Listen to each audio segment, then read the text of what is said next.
Hey people, yours truly again, and we're gonna hit you again with some music because today it's been a good day. Life is good. A good friend of mine just moved back to the United States from France, and we spent the morning together. And just really happy that my friend Maureen is back in Omaha, and just an amazing person and musician. But afterwards, I went to Almost Music. They're getting ready for Record Store Day.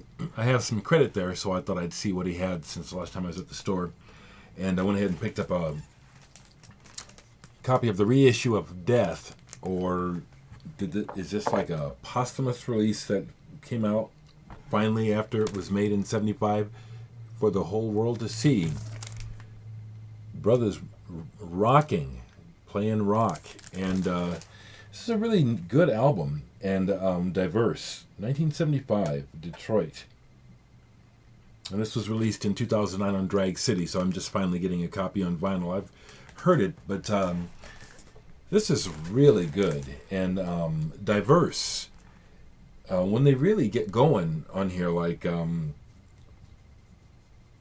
Rock and Roll Victim, they remind me of another pioneering group of brothers, Bad Brains, Eye Against Eye. And some of you folks will know this band. These guys are explosive. I would put this on, but this for sure. Published music. But I've only got one other Bad Brains album, The Quickness. I did have the pleasure of seeing the Bad Brains. I did not get to hang out with them. A friend of mine did. I wasn't around to make the connection to be with them, to hang with the band, but I saw the show. It was just, they were exploded. They were explosively amazing. So I'm really happy to add this to my collection, Death, for the whole world to see. I do hope to see the documentary about the band. I understand it's on those pay channels, which I don't do. When I think of these bands, though, as opposed to thinking about black rock so much, when I think of Bad Brains and Death, it just brings to mind more of my punk roots, punk rock, and pulled a couple albums that I just love forever. Corrosion of Conformity, and Eye for an Eye. I happened to see Corrosion of Conformity back in the day.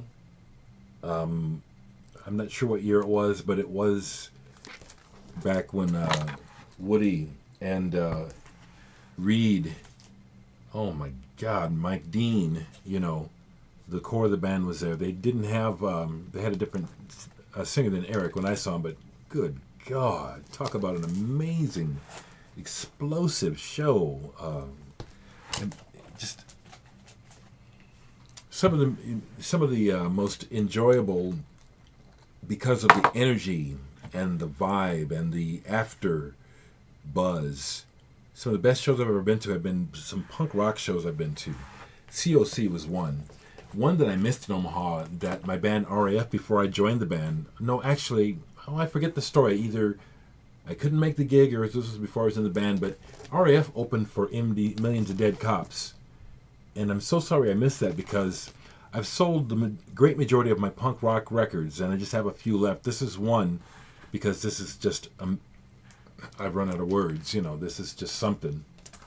Corporate Death Burger. It's just on point to this day. I'm not going to put these on right now. I'm just going to talk a little bit and shove off. Keep this one short. Millions of Dead Cops.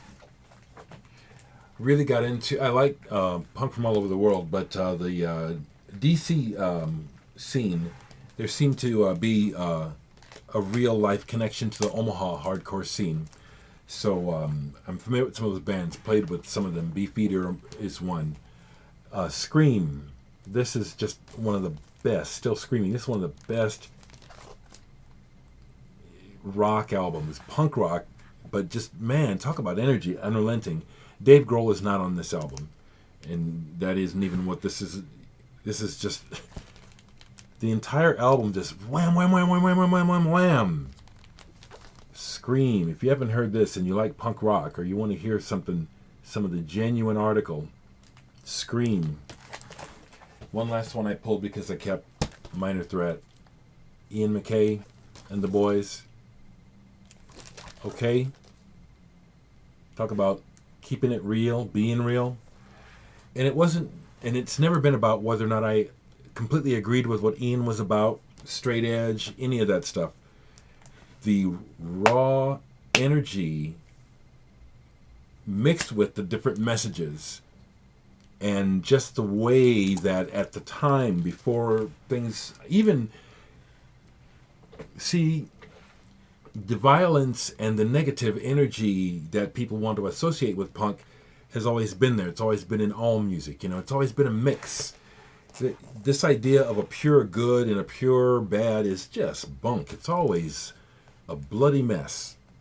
And so what I'm saying is that my mental glorification of my punk rock experience is not a glorification. It's that the energy and the bond that I felt and still feel with some people to this day because of this music and the live experience that we had together is it transcends the negative. It does, I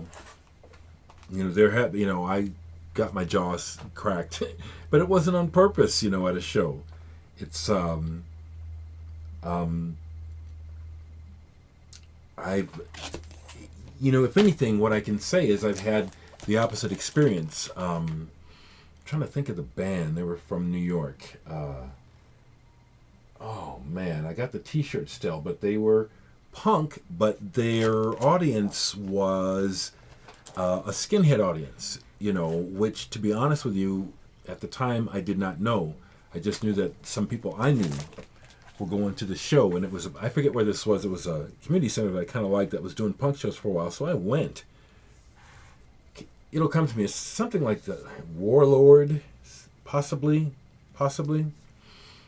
But it turns out that the bass player was schizophrenic, and they're on tour, and he was not doing well, and my services were needed. That was a real fortuitous thing. This is Jesse from the VC. Jesse, what's going on?